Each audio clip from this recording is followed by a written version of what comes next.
Alhamdulillah dia dah masak dengan sempurna. Kita tutup api ya. Assalamualaikum warahmatullahi wabarakatuh dan salam sejahtera sahabat-sahabat semua. Kita jumpa lagi di channel Masakan Umi Hajar. Hari ini Umi nak buat puding wiko ya. Bahan-bahan yang diperlukan: 3 cawan air, 1 cawan santan pekat, 3/4 cawan gula halus atau nak genapkan 1 cawan pun boleh ya, yang suka manis, sedikit vanila, 1 bungkus agar-agar putih nona ya, Umi guna nona punya, dan 1 paket juga ni wiko ya. Ini saja bahan-bahannya ya sahabat. Jom kita mula. Mula-mula sekali kita masukkan agar-agar.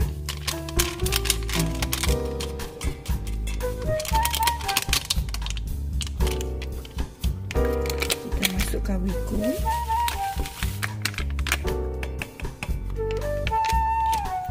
Dan kita masukkan gula.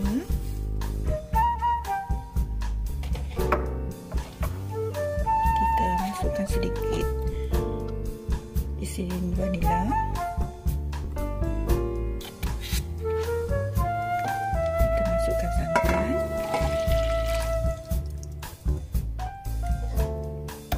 Dan kita masukkan air.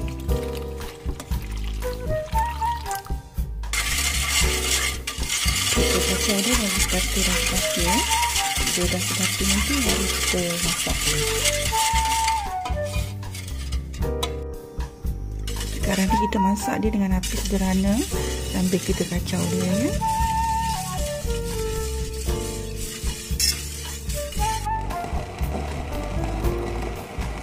Alhamdulillah dia dah masak dengan sempurna. Kita tutup api ya.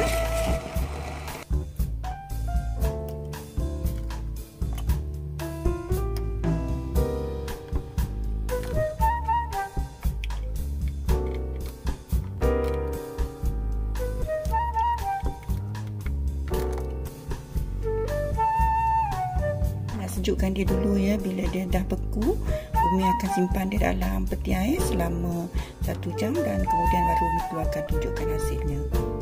Umi nak keluarkan puding ni daripada acuan. Kita congkel sikit kemudian tarik ya.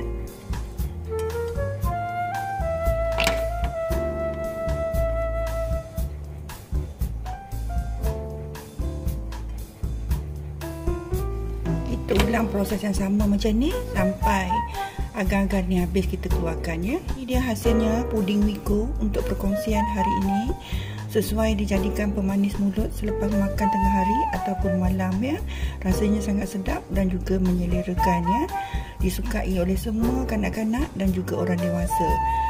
Umi ucapkan ribuan terima kasih kepada semua sahabat-sahabat yang sudi menonton video Umi dari mula hingga akhir. Sekali lagi Umi ucapkan ribuan terima kasih serta jumpa lagi di video akan datang. Selamat mencuba. Assalamualaikum dan salam sejahtera.